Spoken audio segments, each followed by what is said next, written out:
US President Donald Trump's threat to ban TikTok proves at least two things. It shows how America has turned its back on the values that have made it great. It also shows to the world that it doesn't have a monopoly on innovation. Now, it's just an app. Many of the videos are actually quite silly, but watching them made me laugh and forget about the heaviness in our daily lives. For Americans, I guess it gives them a nice break as well, when hundreds of their compatriots are dying of a virus and people bickering over a piece of cloth on their face.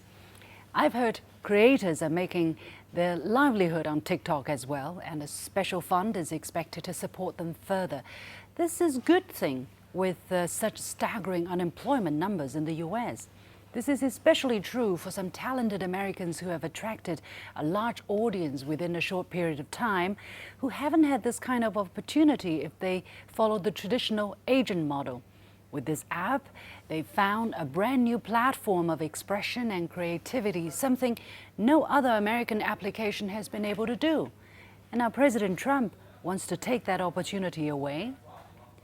TikTok's users might have staged the emptiest stadium in Tulsa, which annoyed President Trump, but that might have spared a few dozen COVID-19 deaths in Oklahoma.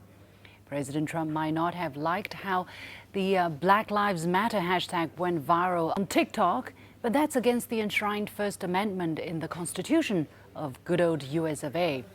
Remember, they always accuse others of suppressing freedom of expression, right? Now, President Trump says the case against TikTok is based on its connection to China. His trade advisor has openly accused TikTok of stealing personal data and sharing them with the Chinese government, but none of these accusations can be backed up.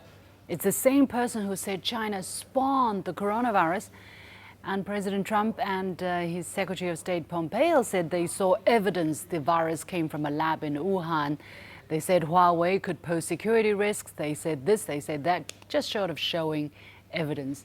So, guilty until proven innocent? I thought it's innocent until proven guilty. Never mind. What are tech experts saying? A Washington Post piece examined this very question. Among other things they found, TikTok doesn't take any more of users' data than Facebook. TikTok's app doesn't do any of these shady things to a user's phone more than routine tasks that other similar applications would do, and that there is scant evidence that TikTok is sharing our data with China. A story on the tech magazine Wired asked the same questions, and experts have found that TikTok appears to be in the same league as other social media applications in data collection, even pretty tame compared to other apps, and that people are only guessing what the Chinese government can do if they ever get a hold of private data of Americans. Now, don't judge a person by the color of his or her skin, but the content of his or her character. Now, judge a company not of what it does, but where it comes from. Sounds like an original sin that can't be erased. TikTok has done almost everything possible to become of Americans, by Americans, and for Americans. Its servers in America and Singapore, hiring an American CEO, creating American jobs, paying American taxes, and servicing American consumers, and yet it seems just not enough. It's now asked to be completely severed from its China origin. The move is like forcing someone to disown his or her parents, change all the blood, and sell oneself to a new family while taking a cut from the proceeds. Whatever happens, it was a Chinese idea. Some American politicians have been jousting China for stealing American IP. Now, by arm-twisting TikTok, they have actually acknowledged America doesn't have a monopoly on innovation. China can come up with good ideas too. When one can't compete, one takes.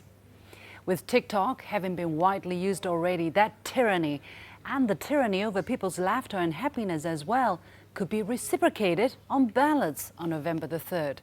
Someone said by threatening to ban TikTok, Trump has just solved the age-old problem of how to motivate young people to come out and vote. I can almost hear these young people scream at the top of their lungs, "Give me TikTok," or "Give me death."